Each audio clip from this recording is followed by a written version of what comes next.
This might shock you, but your brain is not a perfect processing and interpretation machine. In fact, your mind, my mind, all of our minds are error-prone little tricksters that mess with you in ways that can contribute to feelings of sadness, anxiety, or even anger. Have you ever failed one test and thought to yourself, I'll never graduate? Saw your date doing one strange thing and thought to yourself, great, another weirdo. Walked into a group of people talking and just knew that they were talking about you. Well, all of these are examples of times where your brain makes a quick assessment of a situation, and these quick mental responses could be overly rigid, inaccurate, or simply based on incomplete information. In this video, we're going to talk about some of the common ways that our minds lie to us, and how changing the way you think can change the way you feel in situations. Psychologists call these thinking errors, cognitive biases, or distortions. They're defined as a pattern of biased thinking that can lead to inaccurate perceptions or interpretations of reality. Cognitive distortions are automatic thought patterns rather than conscious thought choices. And they can influence our emotions, our behaviors, and our decision making. Sometimes they are the focus of a type of therapy called cognitive behavioral therapy, because cognitive distortions can lead to unnecessary stress and negative emotions. If we develop the ability to recognize these errors and challenge them with more balanced and rational thinking, we could develop healthier ways of perceiving ourselves and the world around us. Let's start with something that I see all the time in my work as a clinical psychologist: all or nothing thinking. Sometimes called black and white thinking, this is when you see things in the extreme, all or nothing, and there's no middle ground in between. For example, if you're not the best, you're a failure. If you ain't first, you're last.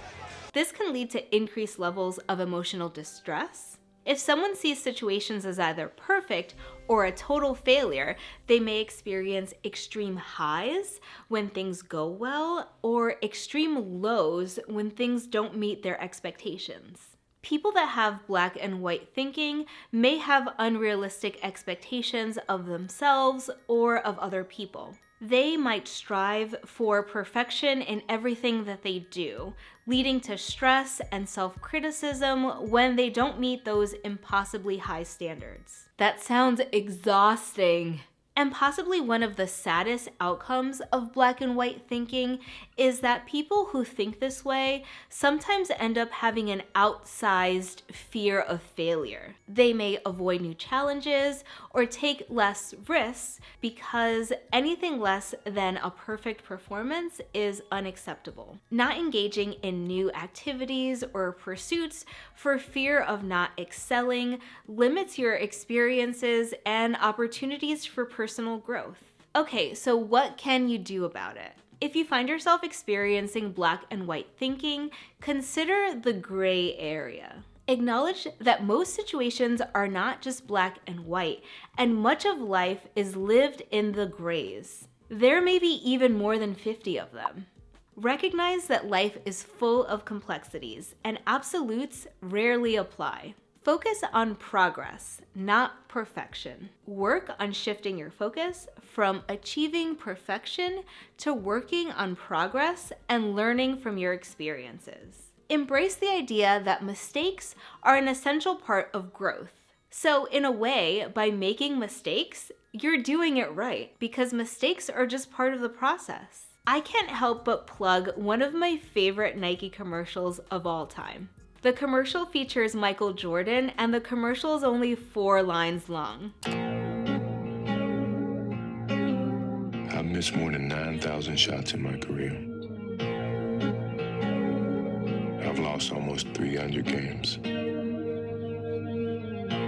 26 times I've been trusted to take the game-winning shot and missed. I've failed over and over and over again in my life. And that is why I succeed. Love it. I play it for my son every time he doesn't get a perfect score on a Spanish test. Speaking of my son, let's move on to the thinking trap that I encounter the most in my life as a parent, catastrophizing. Catastrophizing is exaggerating the potential negative consequences of a situation and expecting the worst possible outcome. For some people, it's a downward spiral. If my kid doesn't get into the right preschool, they won't read on time, they won't get into the advanced math class in junior high school, they won't be able to test into that special magnet school, they won't get into the Ivy Leagues, and they'll never be part of the Supreme Court. Done.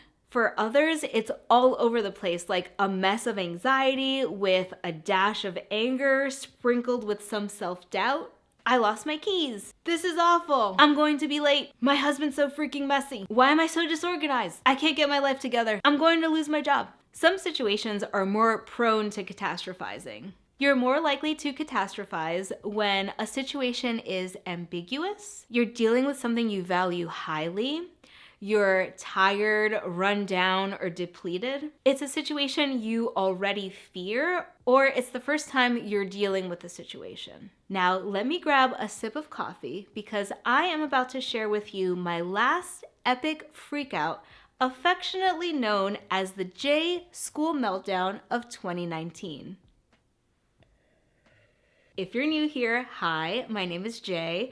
I'm a clinical psychologist and life coach in private practice, as well as a full-time behavioral scientist and part-time academically obsessed mom.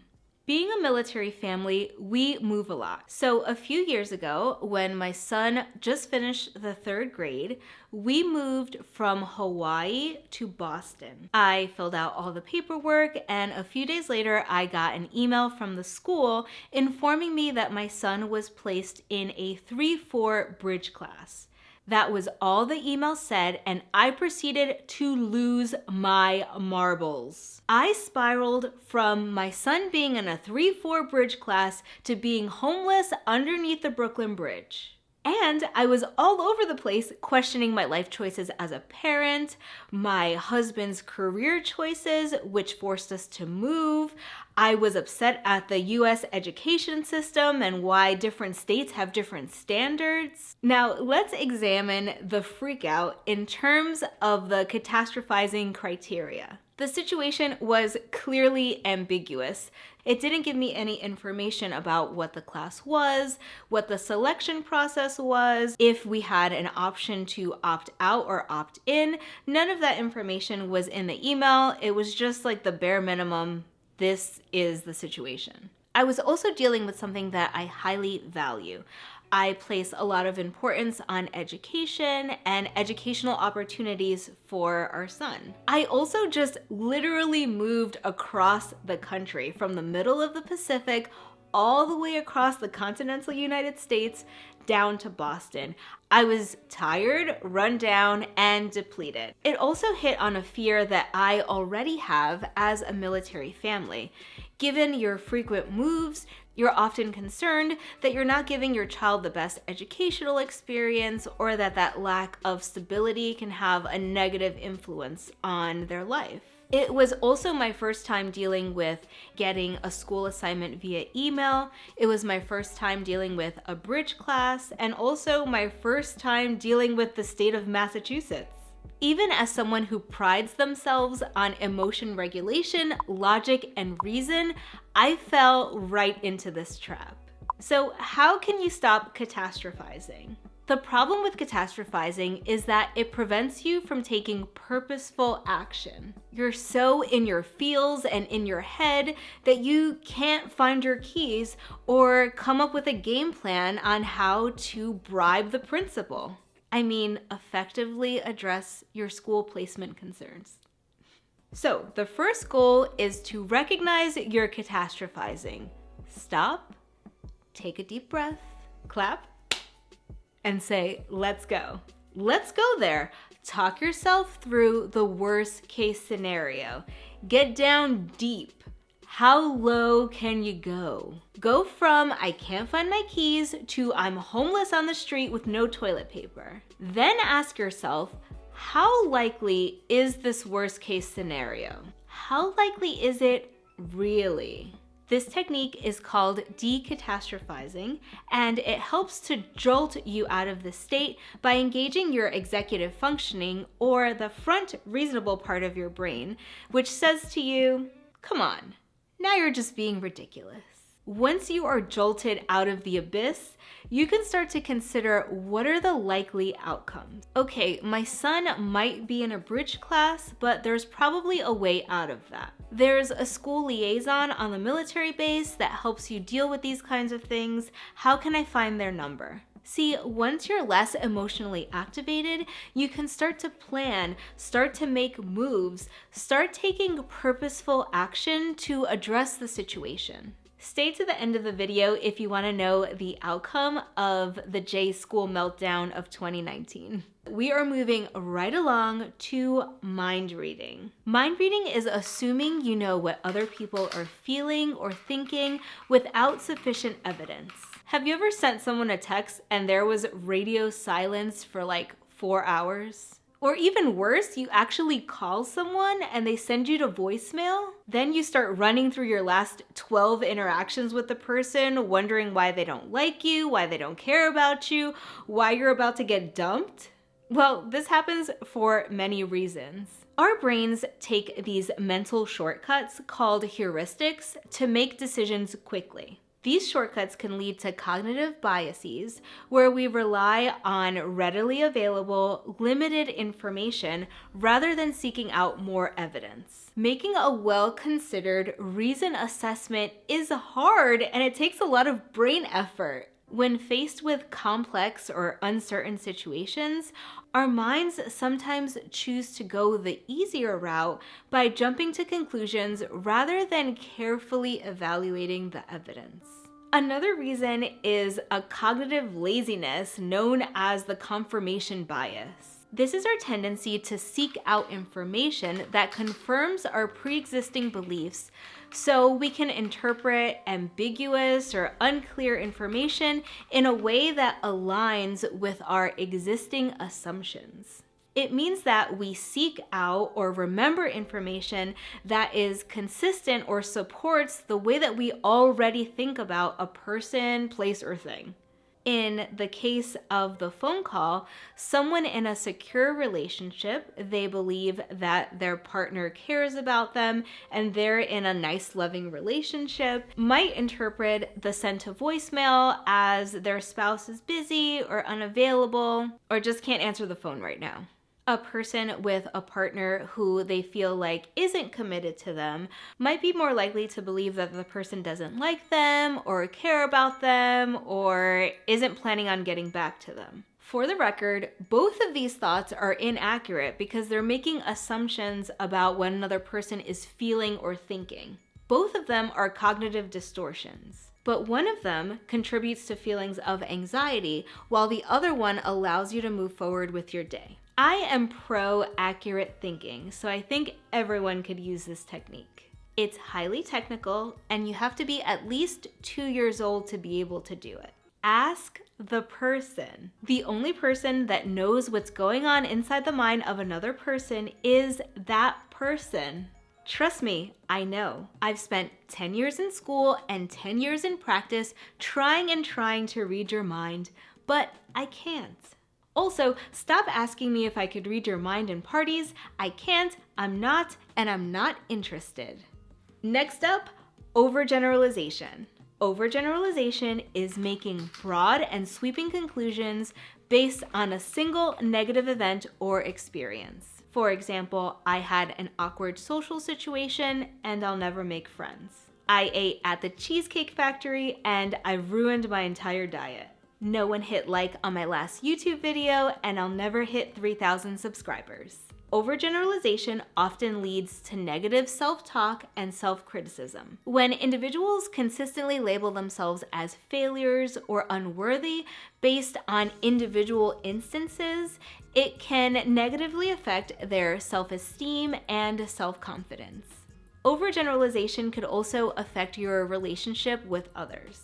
Assuming that all people are untrustworthy or that everyone will hurt you based on negative past experiences can lead to unnecessary social isolation and mistrust. Making an overall global judgment about a person based on one behavior or action can lead to unnecessary conflicts or misunderstandings in relationships. Start to combat this way of thinking by identifying language that may signal that you are overgeneralizing. Words like always, never, everyone, everything are rarely true.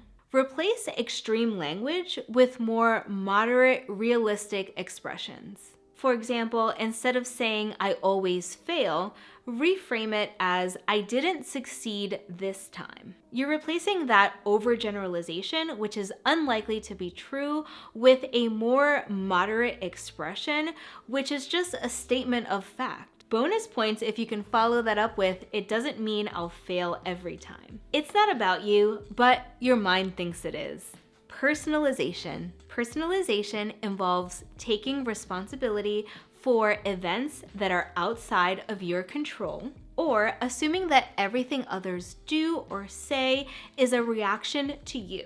This can take many forms in your noggin, including blaming yourself for situations that are beyond your control. Your mind tricks you into thinking that the actions or emotions of other people are a direct response to you, even when there are other potential explanations. Like when you get home and your spouse is upset about something that happened at work and you assume that they're actually unhappy with you. It can also look like magnifying your role in a particular situation.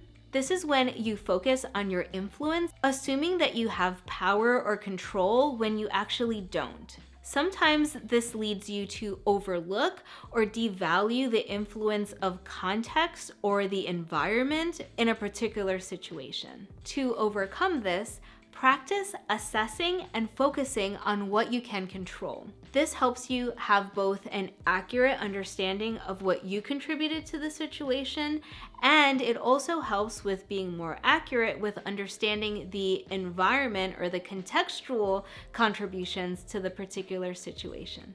This has been one of the most life-changing concepts in my personal life.